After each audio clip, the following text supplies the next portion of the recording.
So, how does a civilization survive its own apocalypse? Today, we're going to dive into a story where survival wasn't about building bigger walls of stone, but about retreating into something much deeper. Unbreakable patterns of myth and warmth. All right, to really get this, we have to look at the architect of this fortress.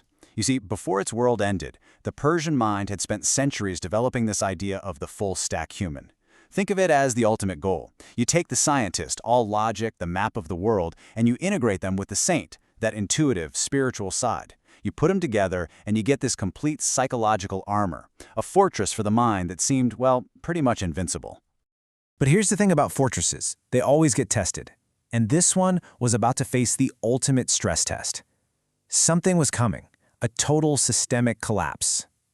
In alchemy, they have a term for this, the Great Nigredo, the Great Blackening. And it was right on the horizon. And that test arrived in 1219, the Mongol invasion. I mean, this quote really says it all. It was not a conquest. It was an unmaking. That word, unmaking, is so important. This wasn't just a war for territory. It was an extinction event. They weren't just taking over cities like Nishapur. They were erasing them, wiping out the entire physical hardware of a civilization. And the scale of this, well, it's almost impossible to wrap your head around. We're talking about a population drop on the Iranian plateau of up to 90%. 90%. This isn't a downturn or a bad war. This is a complete, systemic, near-total collapse. Which brings us right to the core question of this whole explainer. What happens next when all the hardware is gone? The cities are rubble, the libraries are burned, the governments have vanished. How in the world does the software survive? The culture, the ideas, the very identity of a people, how does that live on? What happened next was incredible. The culture basically activated an emergency protocol. It pivoted. It shifted its entire sense of self away from the stone fortress, the cities, the states, everything that had just been shattered, to something new. Something we can call a liquid fortress. You can't break a liquid fortress, right? It's portable, it's resilient, and it's made of patterns, stories, and rituals. So let's break this down. This liquid fortress really has two main parts. The first one is the Fortress of Warmth. And you have to understand, in this new, terrifying reality, the first line of defense wasn't an army, it wasn't a wall, it was the home. And right at the heart of the home, the kitchen became a kind of temple. Think about it. Outside, there's just total chaos. But inside, in the kitchen, you could create order. You could create what's called metabolic coherence. It's all about that slow, deliberate, predictable rhythm of cooking. Something you can count on when you can't count on anything else. And this is such a brilliant example. A complex dish like gourmet sabzi. It's more than just food. It's basically an algorithm for resilience. You take all these different things, herbs, beans, and you integrate them. Then you simmer them for hours, slowly unifying everything. And what emerges? This incredibly complex, beautiful, coherent flavor. It was like a living metaphor, a proof that even when the entire world outside is ash, you can still create order and structure and beauty. Okay, now for another piece of this survival technology, the Persian rug, the farsh. And really, we have to stop thinking of this as just a decoration. It's so much more. It's like portable architecture for your soul, a sanctuary that you can literally roll up, put on your back, and carry with you into the wasteland. And if you look closer, each part of the rug is like a layer of reality. The border, the hashia, that represents law. It creates a safe, closed-off system. Then you have the field, the zamine, which is the garden, a lush, ordered, perfect little world. And right in the center, the medallion, the Toranj, that's the sky, the divine source. So what you have is basically a holographic projection of order. You could be in the middle of a ruined city, unroll this rug, and instantly create your own little cosmos.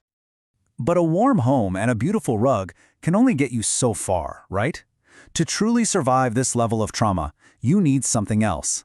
You need a psychological operating system, an unbreakable story that can help you make sense of an absolutely senseless horror. And so, the culture reached back into its oldest stories and pulled out the myth of Zahak. Now, this is a terrifying figure, a king with snakes literally growing out of his shoulders, and the only way to feed them was with the brains of young people. I mean, could there be a more perfect, more chilling metaphor for the Mongol state? It was a cannibal state, consuming the future just to sustain its own decaying present. But here's the most important part. The myth didn't just describe the monster, it gave a blueprint for how to defeat it. And it's a bottom-up plan. Act 1. The mother, Farnak, represents that feminine principle that hides the future, that preserves the seed of hope.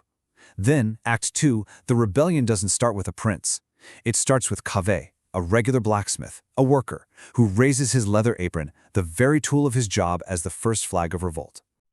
And that's the whole lesson, right there. The roots saving the sky. The myth teaches this really radical idea. When the state, the sky, becomes a monster, the power to fix things, to renew the world, it doesn't come from on high. It comes from the bottom up. It comes from the people, the roots. This story became the psychological hard drive for the entire culture. It was like a backup file that constantly reminded them of this quote's truth. The state is fragile. It can become a monster, but the spirit of the nation lives in the apron of the worker and the arms of the mother. It's a reminder that real power isn't in a throne, it's in the courage of ordinary people. So, let's put all this together now. The fortress of warmth and the fortress of myth. When you combine them, you start to see the true nature of how this culture survived. The real fortress, it was never made of stone at all. It was built from an unbreakable pattern. And this really breaks it down for us. When the physical world was just gone, the culture survived by activating these internal portable technologies. You had the kitchen, using food and rhythm to create metabolic coherence. You had the rug, using wool to create a portable sanctuary. And you had the myth, the story that served as the operating system for psychological resilience. It's an incredible system. So this whole history leaves us with a pretty powerful question, especially for our own kind of chaotic times.